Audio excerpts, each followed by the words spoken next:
Alright guys, you have sent us a lot of spy shots of this car asking us to confirm it. We saw it last month in Geneva and here it is finally in the flesh on Indian shores, the Jeep Compass.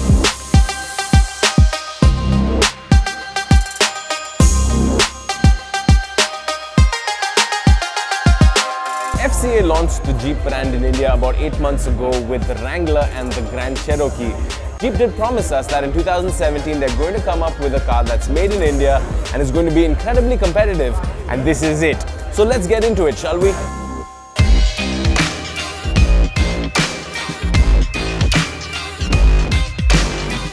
Today is our very first showcase in India, which makes this opportunity a very exclusive one. We hope you will be pleased to see how our manufacturing facility has evolved with $280 million investment going into the Compass project in this state-of-the-art facility. Our operations here are absolute state-of-the-art. I am really proud to share with you that there are many manufacturing technologies and processes which are being used for the first time ever in the Indian automobile industry. FCA is in a bit of a tricky position in India at the moment, and the Compass is sort of a frontier car in that front. So let's talk a little bit about why the Compass is important to FCA in India. India is just one chapter or one part of a far bigger story, and I think it's an important story to understand because this car is a global car. This car is part and parcel and has been developed as part of our aspirations as a brand for Jeep globally for volume expansion. It will be manufactured in 4 different manufacturing plants around the world, and you can take componentry from this very car and you could put it in a car in China, you can put it in a car in the US, you can put it in a car all over the world. So the standardization that we've achieved is phenomenal. So this is not a car designed for India and now we're looking for other markets to export. No, this is a global car that we will build and make available to India, but we will also export to very developed right-hand drive markets around the world.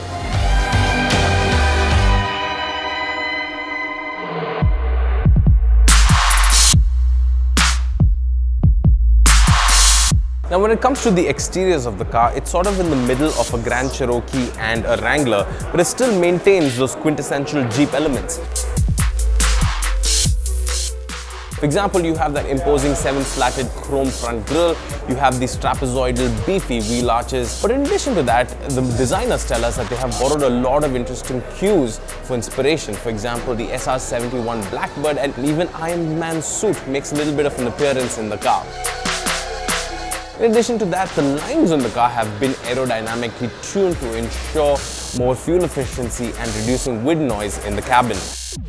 Now when it comes to interiors, well, this is a pre-production model, so they've completely blacked out the interiors and we can't have a look at it.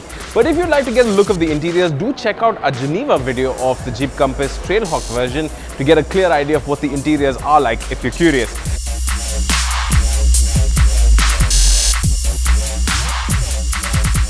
Now globally there are around 17 powertrains that are available for the Jeep Compass, but in India for now we only have 2 that are confirmed.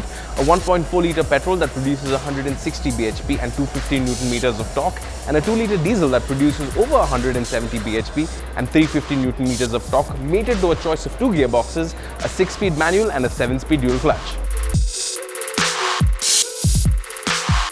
Now the Compass enters a segment which isn't really hot right now at the moment. It goes against the likes of the Honda CR-V and the Hyundai Tucson. But the Compass is feature loaded. It comes with things like hill assist, 6 airbags, a capless fuel filler, an e-parking brake, and even adjustable dampers as standard across the range.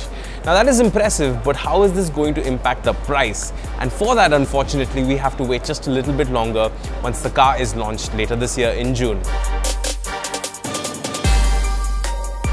When we launched the CBUs, we took that stance, there's only one. It does hark back to us, it harks back to the Willys Jeep back in the 40s and 50s and how they were really sort of taken on within Indian automotive culture. Okay, a lot of water has gone under the bridge since then. We're now 75 years old as a car company and now we're bringing it back to India. Everybody talks about Jeep and uses the word Jeep almost to describe a segment within the motor industry. Well, actually, it's our name, and it's proudly on the front of this car, and this is the next model in that wonderful heritage that is Jeep. Absolutely. Great. So, last question: have you driven the Compass? Yeah. All right. So what I'd like you to do is, we have an audience there who's dying to know all about the Compass. We've teased them long enough. So, in your own words, I'd like you to tell them what your experience has been like so far.